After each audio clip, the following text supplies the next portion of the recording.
You're listening to the Connected Health Podcast, where we bring together the science of functional health, the strategy of sustainable habits, and the wisdom of your body to feel vibrant, strong, and empowered. I'm your host, Vanessa. I'm an integrative health practitioner, nutrition coach, personal trainer, and owner of Connected Habits Coaching. I help men and women heal from the inside out using personalized strategies rooted in hormone health, nutrition, metabolism, and root cause healing. If you've ever felt like learning to be healthy is too much of an undertaking, this show will help you discover those small healthy habits that you can start to incorporate so that you feel reconnected to your body, you can rebuild what's not working, and reclaim your health. Let's dive in. If you've been feeling exhausted, anxious, puffy, wired at night, but dragging yourself through the day and nothing you do seems to help, this episode is going to shift everything. Today, we're talking about cortisol, the stress hormone, and we introduced last episode talking about the main hormone drivers behind your energy and your metabolism. But today, we're talking about cortisol specifically. Now, cortisol is a stress hormone that most people are not told to look at when they get their routine blood work single year, but it's quietly wrecking your sleep, your energy, your ability to lose weight, and the rest of your hormone balance. And I see that in the people that I work with. Let's talk about what it is. It is a stress hormone, and it sounds like it's bad, but it's not bad. It's your body's survival hormone. It's produced by the adrenal glands. They sit on top of your kidneys. They're really small. They're about the size of a quarter, and the release of cortisol is controlled by what is called your HPA axis. Basically, the brain sends signals to your adrenals to release that cortisol hormone, and that hormone can do a range of things, not just to be released when you're stressed, but it can actually manage things like your blood sugar, inflammation levels, your mood, your focus, and what I think is really important, your sleep and your wake rhythm. Healthy cortisol follows what's called a diurnal rhythm, a daily rhythm, where it's naturally high in the morning when you wake up because it gives you that oomph to get out of bed, and then slowly tapers off through the day so that it's at its lowest point at night and you're calm and relaxed and ready to sleep. But when stress is chronic, that rhythm doesn't stay that way. Maybe it goes up and down, maybe it's flatlined, maybe it's high in the wrong places and low in the wrong places.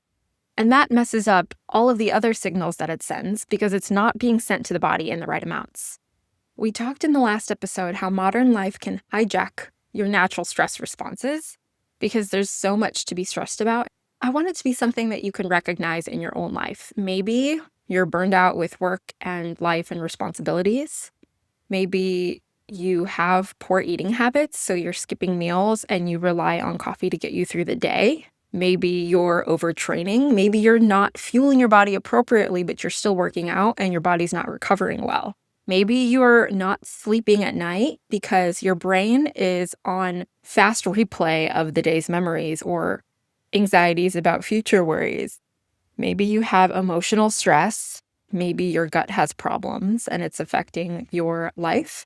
Maybe you're exposed to environmental toxins like mold or something else. And I talked in the last episode about how your body recognizes a stressor as a stressor. It doesn't matter how severe it might be and how life-threatening it might be. Your body doesn't know the difference between I'm being chased by a bear and I skipped lunch today. It's going to release the same cascade of hormones. And when it does that over and over and over again, and you're not fueling the body appropriately, that's where things can get a little weird. My goal in this episode is to talk a little bit about what we did in the last episode, but go into more depth so you can see where cortisol patterns might be wrong in your life. So let's review the symptoms of high cortisol. You are wired at night, so you can't sleep. You feel like you could stay up late and work more. And then you're exhausted and tired in the morning. You're having trouble getting out of bed. You're feeling groggy and not motivated, definitely not focused. You're having an excess of belly fat growing around your midsection. Maybe it's your thighs. Maybe you have sugar cravings at different parts of the day. Maybe it's salt cravings. Maybe you're anxious. All of these and more are symptoms of a dysregulated cortisol pattern. It can also look like trouble falling asleep, being irritable, cranky, hangry. And for women, it can show up causing irregular or painful periods because these hormones don't work in isolation. They signal many body processes, and when it's not doing that appropriately, either too much or too little, that can affect the release of those hormones as well. Low cortisol can, on the other end, look like morning fatigue, feeling like you're not sleeping enough and you definitely can't wake up in the morning. You've got a lot of brain fog, you're spacing out, you're very forgetful, you're in the middle of a sentence and you forget what you were talking about. You don't have any motivation and you get sick a lot and it takes a long time for you to recover. Maybe you're emotionally flatlined, depressed, very spacey, losing interest in the things of your life. All of these are signals of either too high or too low cortisol. And if you're one of those people who's hearing these symptoms and you're thinking, I have ones in both categories. Is my cortisol too low or too high? This means you're in a cortisol spiral and I want to help you get out of it. Before we get there though, I want to talk about how this crazy cortisol pattern, whether it's too high or too low, can disrupt other systems. Cortisol can disrupt systems by affecting your blood sugar, your insulin. Cortisol in the blood raises glucose in the blood. And this is mostly because your body feels threatened and it wants to mobilize energy so you can fight whatever it is that is stressing you out. And over, if you have those cortisol, insulin, glucose spikes, it's going to store belly fat. Remember, a threat is a threat. Whether you're sitting in traffic completely safe in a nice air-conditioned vehicle or you're being chased by some scary animal in the woods and it's dark outside, it's the same response. Cortisol can disrupt other hormones. Cortisol can affect your progesterone levels and can lead to estrogen dominance. This is important in women with specific patterns. It can affect your thyroid, slowing thyroid hormone conversion, which can give you more hypothyroid symptoms. It can affect your gut and your immunity. With your immune system mostly residing in your gut, it can lower some of those functions, slowing your digestion down because your body doesn't think of digestion as an important part of keeping you alive. So it focuses your blood flow and attention on other things while you fight this perceived threat. Because your digestion is slowed down, you're not absorbing enough food. You might have some bloating. You might come up with new food sensitivities. And it could also affect the way that your body fights infections and illnesses because your immune system is down. Now, all of these are different ways that cortisol imbalances can affect other symptoms in your body. And it's rarely that it's just cortisol that's the problem.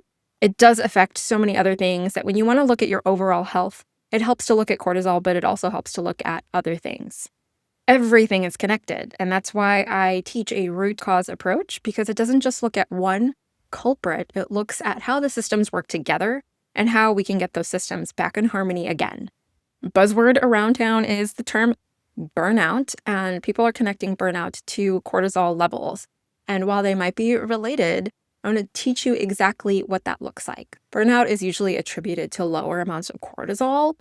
You're not lazy. And I've been there. I've been in that stage of burnout actually multiple times. And I could talk for eons about this. But in people who are high achieving, men or women, and they go to such a fast pace for so long, we get to this point called burnout. It's not just tired, but you're so deeply tired and in this hole that you can't feel like you can get out. It's like you're cruising and then things happen, life happens, and now you're in a hole that you can't dig yourself out of. Low cortisol is not just, oh, I'm tired. It's your body saying, I literally cannot. I remember when I was in my final stage of burnout, even before I had even known anything about integrative health and wellness and functional testing, I remember just sitting on my couch and staring at the wall, staring at the ceiling. I couldn't nap, even though my body was like, you should probably take a rest, Vanessa. I was staring at the ceiling and I was so frustrated because I couldn't nap and I couldn't function. I wanted to get up and do stuff, but my body just could not. There was nothing there. There was nothing left. And that's kind of the deepest, lowest part of burnout that is related to low amounts of cortisol and other stuff going on. Cortisol is that hormone that helps you get up. It regulates so many things. It regulates your stress. It helps you think clearly and it adapts to pressure. Like if you are in a stressful situation where you do have to mobilize energy for the body to, let's say, take care of something, or in more practical sense, cortisol helps you get going. It helps you wake up. Let's say you have to give a presentation at work. You have a little bit of stage fright. That's a stressor to your body. You're speaking in front of a bunch of people, and that makes you a little uncomfortable. The cortisol is what raises in your bloodstream to give you energy, to turn on all of your sensory faculties, and be with you to perform that task. Now, nobody's threatening your life, but it does feel kind of scary and stressful. That's because the cortisol is up trying to help you accomplish that task. But when your system has been in that overdrive sense for too long, even if you're physically safe, no one is after you, you're not running from a bear, your life is not in danger. If you're in that overdrive sense for too long, your body starts to retreat into a protective shutdown. Okay. If this is you, I've been there, and I want you to hear this loud and clear. You're not lazy, you're not unmotivated, and you're not weak. And I remember those moments sitting on my couch wishing I could just get up and do the dishes and feeling horrible about myself. I remember having those thoughts. I did not know what was going on in my body. I didn't know about my hormone levels. I didn't know that my minerals were depleted. I didn't know that I wasn't fueling myself properly. I didn't know I had gut infections going on. I had no idea. But in my mind, I was just berating myself for being so pathetic. If you've been there, if you know someone who's there just numbing out and not able to function, especially someone who's been so high achieving for a long time and suddenly they can't, there's a reason for that. Losing your drive and almost like losing parts of your personality. It's very discouraging and debilitating, but it is a physiological shift caused by prolonged stress and depleted reserves. Not to get too nerdy, but biologically, that process of your HPA axis, your brain telling your adrenals to stop signaling for cortisol production, and then those glands start to down-regulate their production of cortisol to protect itself. This could look like on a lab, lower amounts of morning cortisol because it's not being produced at the high levels that it was once before, because it had started to downregulate. And other hormones like DHEA will also drop. That impacts your sex hormones and your speed of aging. Then it affects your progesterone and your thyroid, which leaves estrogen to be dominant because the other ones are not able to keep up with it. Burnout is a body out of rhythm, essentially. It's not broken. You're not broken. And I say that from someone who's come out on the other side. Your body just needs time. You're disconnected. You're depleted. You need to focus attention back on yourself, give yourself what you need, and start to restore those reserves that were depleted. Don't blame yourself. Don't berate yourself. You have to give yourself so much compassion in order for yourself to get out of this rut. You need to take care of yourself very gently. In my healing process, I was told by practitioners and coaches, it's like you have to baby yourself. Literally imagine wrapping yourself in a blanket and telling yourself to rest, being very calm and soothing and gentle with yourself. And it took practice for me, but it's something that you absolutely need to do. You need to retrain your nervous system to be ready to rest. You have to intentionally get into that space to feel rested, to feel safe again. And you need to fuel your body in multiple ways, nutritionally, emotionally, hormonally. All of those inputs need to be put back into your body because they've all been depleted. That's an extreme form of cortisol dysregulation, but it does happen to people and it's not a fun place to be. So I wanted to give you some insight if you were in that space. But if you're just having different types of cortisol issues and you're interested in looking at what they could be on a functional test perspective, I recommend testing cortisol with your spit. Most people don't know a single cortisol reading from blood work is from that moment in time. So if you get your blood work and it's the middle of the day, let's say you just had lunch, that's going to be affected by what you just ate. Your blood work is going to be affected by what you did in the last 12 hours. So I recommend blood work fasted for at least 12 hours first thing in the morning. Let's say you stop eating the night before at 7 and you get your blood drawn at 8 in the morning right when the lab opens. Those are going to be pretty good, accurate baseline results. But for something like cortisol, I actually recommend salivary testing. And this is what it looks like. In my Radiant Woman Reset program, I test my clients' cortisol, but I also look at sex hormones and insulin response to have a bigger picture of what's going on in the body. It doesn't help to just look at one marker. You want the context of multiple markers. If you wanted to just test your salivary cortisol or cortisol in your saliva, I recommend this for anybody who's looking. It is a 4-point salivary test. So what that means is you spit in a little tube in a test kit that gets shipped to your home. You spit at 4 different times of the day, usually when you wake up, mid-morning, afternoon, evening, and put those times on the tubes, and the lab will give you data on what your cortisol level is on an average day. And you'll be able to see, is it too high at the wrong times? Is it too low at the wrong times? Is it all high? Is it all low? And those markers at 4 different points of the day give me as a practitioner so much information, because when those numbers are too high or too low, I can see patterns of what your body is doing. If it's too high at night, that makes sense that you're anxious and not able to sleep because your cortisol is so high. It basically validates and gives you reason behind what you're feeling in your body. That's why I love testing so much, because it gives you data to validate your symptoms. Or if it doesn't match up with the symptom, it can cause us to look, oh, let's look at this thing, or let's look at that marker instead. And having a big picture overall of all of the data, including self-reporting by the client plus the actual test data, gives me as a practitioner a really big picture, and I can focus on what I need to focus on to help my clients get back to normal and vibrant health. Like I said earlier, you want your morning cortisol to be the highest, and you don't want your total cortisol for the day to exceed 9.5 to 13 nanograms per milliliter if you were to get that tested on your own. That's where you want it to be for the total output. But you could still have a good total cortisol for the day, but the numbers could still be off at different points of the day. So we want to pay attention to that as well. And that's one of the reasons I recommend working with a practitioner to help you get your hormone levels back in check.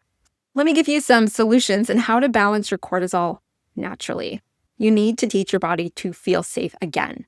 Here's some really simple strategies to help not only your cortisol, but your blood sugar and eventually your other hormones as well, is to eat regular meals. Our bodies are on these rhythms, diurnal rhythms, daily rhythms, where they, in a natural, healthy body, expect certain things at certain times of the day. Naturally, our bodies expect to go to sleep when it's dark outside and it's evening. They expect to wake when the sun is coming up in the morning. They expect meals at certain times of the day. So let's give our body that safety in predictability, planned predictability, to have those meals consistently at those times of the day to get our body in a nice, stress-free rhythm. Let's say we normally eat 3 meals a day at average meal times here in the US, and we have a busy day and we skip a meal, and we start to skip that meal more often. That puts our body into a stress response during that time of day, because before it was anticipating sustenance and nutrients, but it's not getting it, so the body starts to panic. That's just a small example of what it can look like. But let's give our body regular meals at regular, consistent meal times. It's really important to have protein and carbs. And definitely do not skip breakfast. Don't do it. Do not skip breakfast.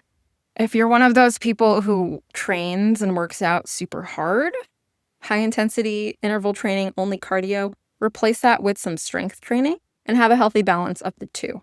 Another thing you can do is working on your breathing.